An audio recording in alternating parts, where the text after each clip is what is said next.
প্রশ্ন, হক্কানি পীরের আলামত কি কি? প্রশ্ন ছোট, উত্তর অনেক লম্বা। হযরত কি আসেননি? প্রশ্ন ছোট, উত্তর অনেক লম্বা।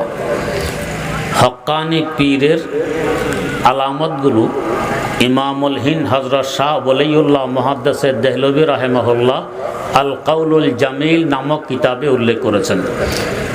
হাকিমুল উম্মত মুজাদ্দিদুল মিল্লাত হযরত শাহ আশরাফ আলী থানভী রহমতুল্লাহ আলাইহি তালিমউদ্দিন নামক কিতাবে উল্লেখ করেছেন।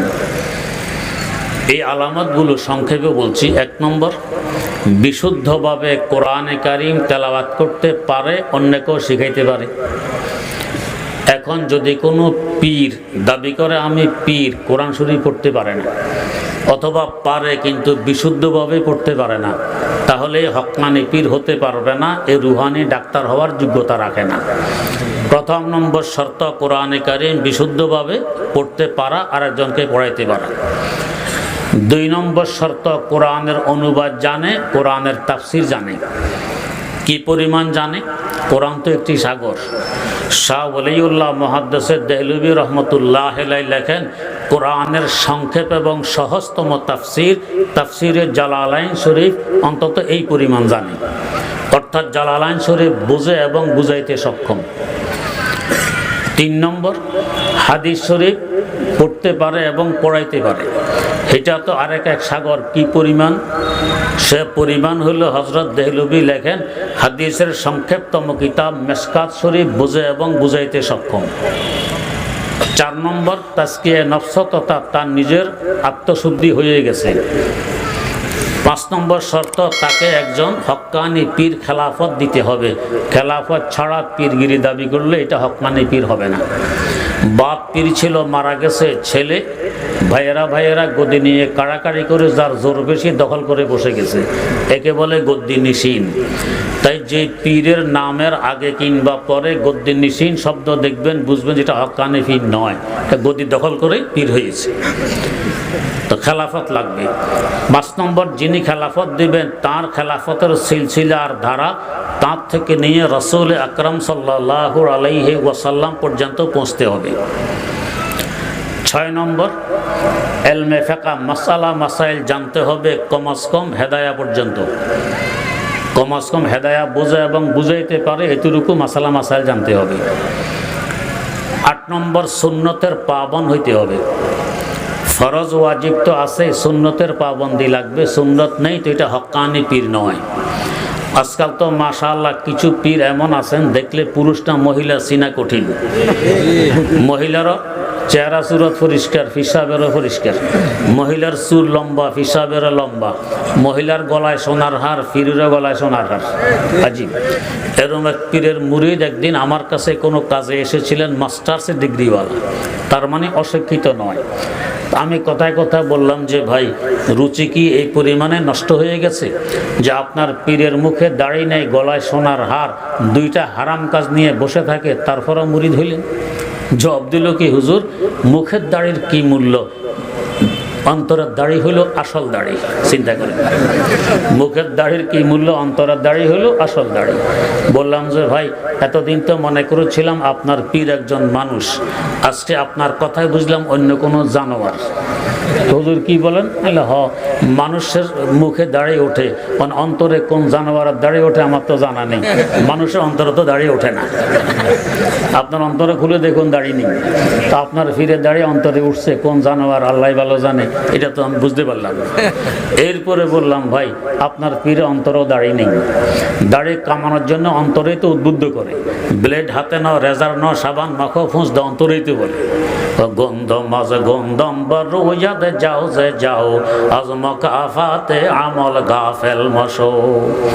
আপনি ক্ষেত করেছেন, ক্ষেতের মধ্যে উঠেছে সরিষা গাছ, আপনি বলেন না আমি তো পাটের বিচি বুনেছিলাম। 1000 বার কসম খেয়ে বললো কেউ বিশ্বাস করবে? তো পাটের বিচি বুনাইলে পাট গাছ উঠতো, সরিষা গাছ উঠছে কেন? তো তাহলে অন্তরের ভিতরে যদি রাসূলের মহব্বত থাকতো, উপর দিয়ে রাসূলের সুন্নত বেশি উঠতো। উপরে সুন্নত নেই, বোঝা গেছে ভিতরেও নেই, এই জন্য বাসেন। তো সুন্নতের পাবন হইতে হবে। 9 নম্বর শর্ত, শুধু অন্যকে আমল করতে বলে না, নিজেরও আমল করা লাগবে। এই নয় যে সারাদিন শুয়ে আছে আরাম করতেছি আর সব আমল অন্যদের, না। 10 নম্বর শর্ত, আমর বিল মারুফ এবং নাহি আনিল মুনকার করা লাগবে। সৎ কাজের আদেশ, অসৎ কাজের নিষেধ। এই নয় যে তোমার যা ইচ্ছা তা করো, আমার হাদিয়া তোফা ঠিক লাগলে চললো, এটা হইলে হবে না। 11 নম্বর শর্ত, এই পীরের কাছে আসলে অন্তত 60% মুরিদ হেদায়েতে আসে। 100 জন মুরিদ হলে 60 জন হেদায়েত পায়, বাকি কিছু নষ্ট হইলে হোক।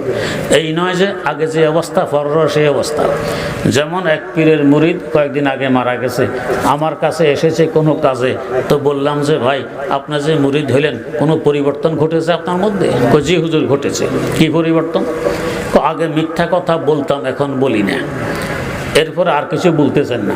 তো নামাজি বান্দার চেহারা দেখলে বুঝে আসে নামাজি কি বেনামাজি। নামাজের একটা নূর চেহারায় পরিলক্ষিত হয়, বেনামাজের চেহারা সে নূরটা থাকে না। তো জিজ্ঞেস করলাম ভাই মনে হয় নামাজ তো পড়েন না? কই জি হুজুর পড়ি না। আগে পড়তেন? কই যে আগে পড়তেন।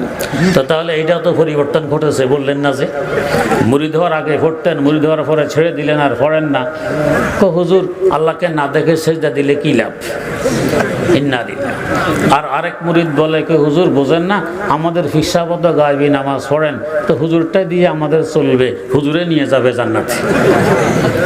কেমনে জান্নাতে নিবে? কাঁধে করে, কাঁধে করে জান্নাতে নিয়ে যাবে। এরকম এক মুরিদ তার পীরকে দাওয়াত করছিল। তো পীর আসছে দাওয়াত খেতে, রাস্তা থেকে মুরিদের বাড়ি পর্যন্ত ক্ষেতের আইলের উপর দিয়ে হাঁটতে হয়। এই চিকন 1 বিঘা চৌড়া আইল, 2 পাশে কাদা। পীর রাস্তায় দাঁড়াই দিলেন। চিন্তা করেন কত বড় আল্লাহর ওলি, 3000 মাইল দূর থেকে আল্লাহর ঘরে কুত্তা দেখে দূর বলে তাড়াইয়াও দেয়। মুরিদ তো নবীগঞ্জের, একটু পরীক্ষা করে দেখি আসলে দেখে কিনা। অন্যান্য মুরিদ ভাইদেরকে গরম ভাতের উপরে ভাজি কই মাছ দিয়ে সামনে দিল, আর পীরের ভাজি কই মাছ দিয়েছে ভাতের নিচে। ফিরতে অপেক্ষায় আছে যে আমার জন্য স্পেশাল একটা আসতেছে। ভাজি কই মাছের গ্রান সহ্য কি অপেক্ষা কি আর করা যায়? মুরিদেরা গপ গপ করে খাওয়া শুরু, ফিরতে বসে আছে স্পেশাল কই মাছের অপেক্ষায়। দেখে যে কই মাছ তো আর আসে না। মুরিদকে ডেকে বলে বেয়াদব, সবাইকে ভাজি কই মাছ দিলে আর আমাকে সাদা বাদ দিয়ে বসায় রাখে। মুরিদ তো নবীগঞ্জের, কয় হুজুর একটু আগে না 3000 মাইল দূরের কুত্তা দেখে তাড়াই দিলেন দূর দূর বলে, আধা ইঞ্চি বাতের নিচে ভাজি কই মাছ, গ্রানও কি নাকে লাগে না? ধরা পড়ে গেছে। দেখো আমাদের হুজুর গায়বী নামাজ পড়ে। ও কেন গায়বী পড়ে? তো হুজুর বোঝেন না, শয়তান সেজদা করতে করতে পুরো দুনিয়া নাফাক বানাই ফেলছে। এখন আমাদের হুজুর সেজদা দিলে তো কপালটা নাফাক হবে। হ্যালো, তো কপাল নাফাক হওয়ার ভয়ে সেজদা দেয় না, গায়বী নামাজ পড়ে। লম্বা হয়ে যায়, সারাদিন শুয়ে থাকে, তখন সারা শরীর নাফাক হয় না? শুধু কপালের চিন্তা, সারা শরীর চিন্তা করবে কে? আর নাফাক জমিনের উৎপাদিত খাবার যে খায়, ফল ফলাদি শস্য ইত্যাদি, নাফাক খাবার ফেটে যায় না? তো নামাজ যদি গায়বী হয়, খাওয়া দাওয়া গায়বী হয় না কেন? শোয়া গায়বী হয় না কেন? এগুলো কেন জাহেরি হয়? এগুলো সব হইল ধোকা। যাই হোক, তো অন্তত 60% মুরিদ হেদায়েতের উপরে আসে। 12 নম্বর শর্ত যে এই পীরের কাছে আলেম ওলামা মুরিদ হয়, আলেমরা সাপোর্ট করে। এই নয় যে শুধু লেংটিয়ার গোষ্ঠী গরু ছাগল নিয়ে দলে দলে যায়, এটা হবে না। আলেম ওলামা মুরিদ হইতে হবে। 13 নম্বর শর্ত, পীরের কাছে গেলে আখেরাতের মহব্বত বাড়ে, আখেরাতের দিকে মানুষ ধাবিত হয়, দুনিয়ার মহব্বত কমে যায়। আর এখন তো মাশাআল্লাহ পীর দুনিয়ার মহব্বত দিয়ে মুরিদ ভিড়ানোর চেষ্টা করে। এক পীরের পক্ষ থেকে অ্যাডভার্টাইজ দেওয়া হইতো টেলিভিশনে। আমাকে আমার মুসল্লিরা বলেছেন, তো হুজুর টেলিভিশনে অ্যাডভার্টাইজ আসে, তো আপনি কি ধনী হতে চান? প্রশ্নবোধক চিহ্ন। আপনি কি মামলায় জিততে চান? প্রশ্নবোধক চিহ্ন। আপনি কি বিদেশ যেতে চান? প্রশ্নবোধক চিহ্ন। আপনি কি প্রেমে সফলতা অর্জন করতে চান? প্রশ্নবোধক চিহ্ন। এরপরে উত্তর, তাহলে আসুন দেওয়ানবাগ শরীফে।